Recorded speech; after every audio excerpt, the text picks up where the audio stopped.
Ok, xin chào mọi người nhá. Hôm nay mình sẽ mukbang mì tôm, 3 gói mì tôm liền nha, cho mọi người cùng xem này. 3 gói mì tôm, 3 quả trứng và 2 lạng thịt nha mọi người nha. Ok mọi người.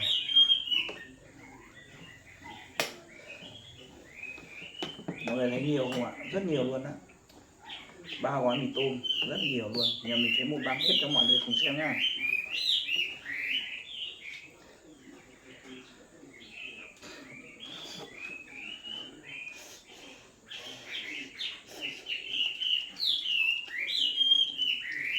Wow, ngon quá. Rất ngon luôn mọi người. Ok.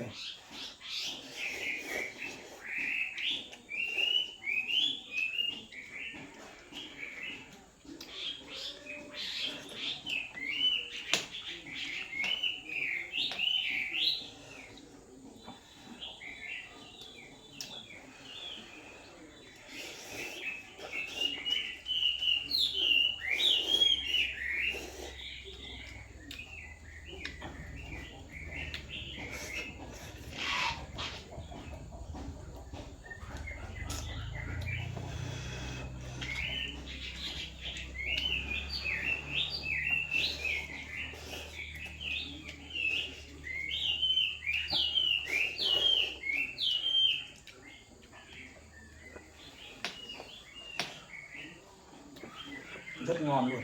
Ok lắm các bạn.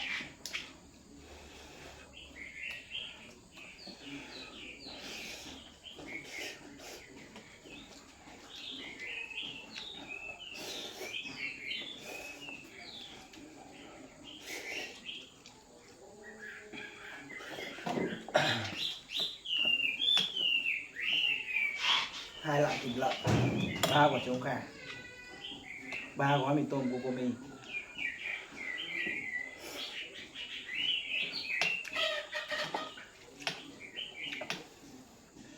Mình sẽ mukbang hết cho mọi người cùng xem này.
Nóng quá.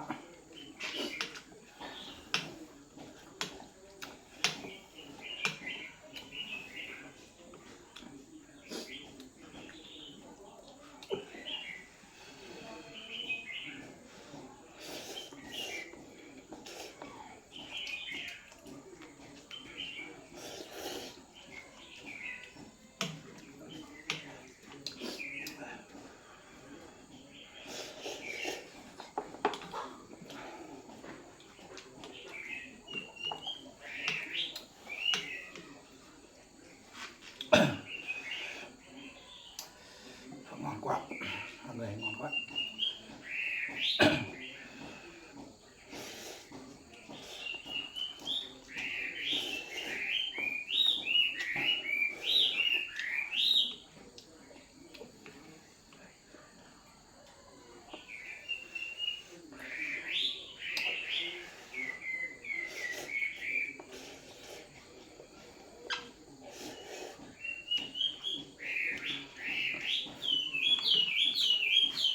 Rất ngon luôn.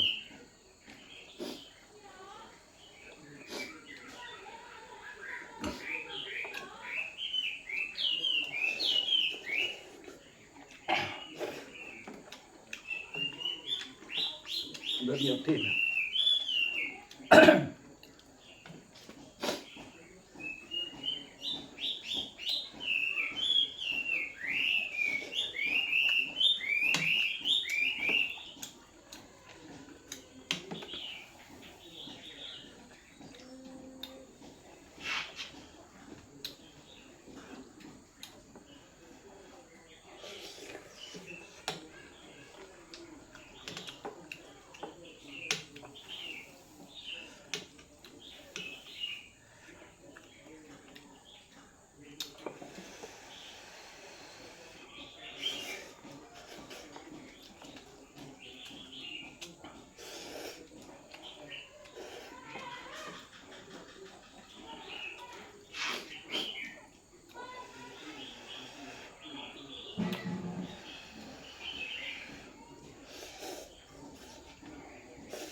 Ngon quá.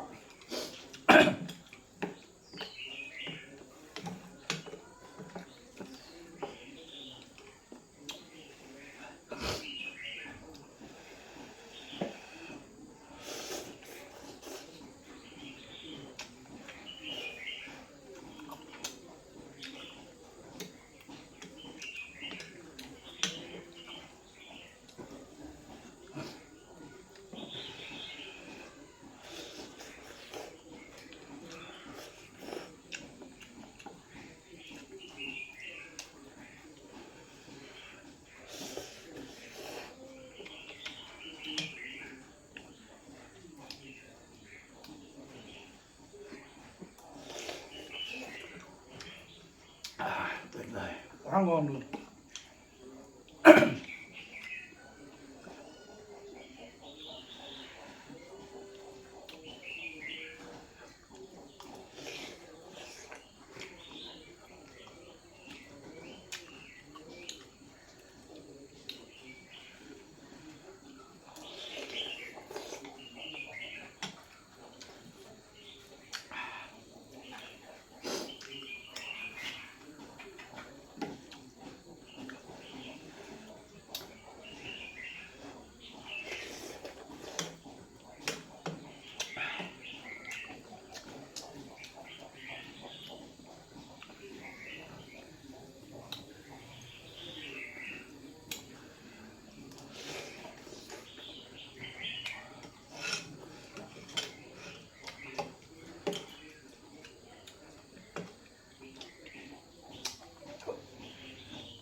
Ngon mà nóng quá.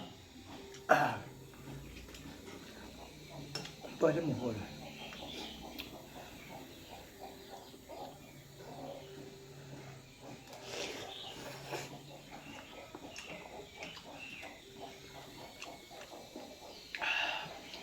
Rất ngon.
buổi trưa này nóng quá mình có hết mồ hôi rồi.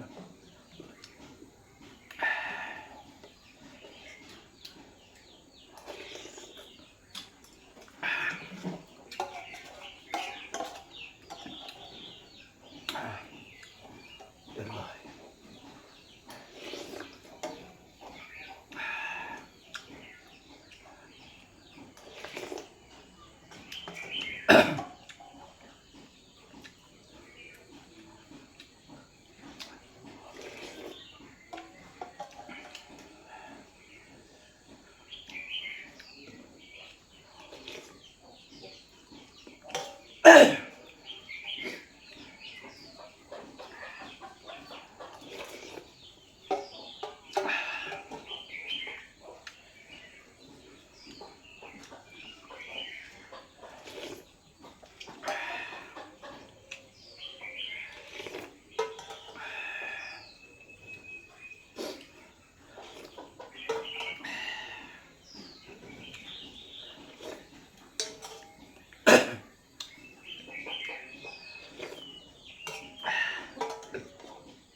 Một bang hết cả nước cho mọi người xem nhé.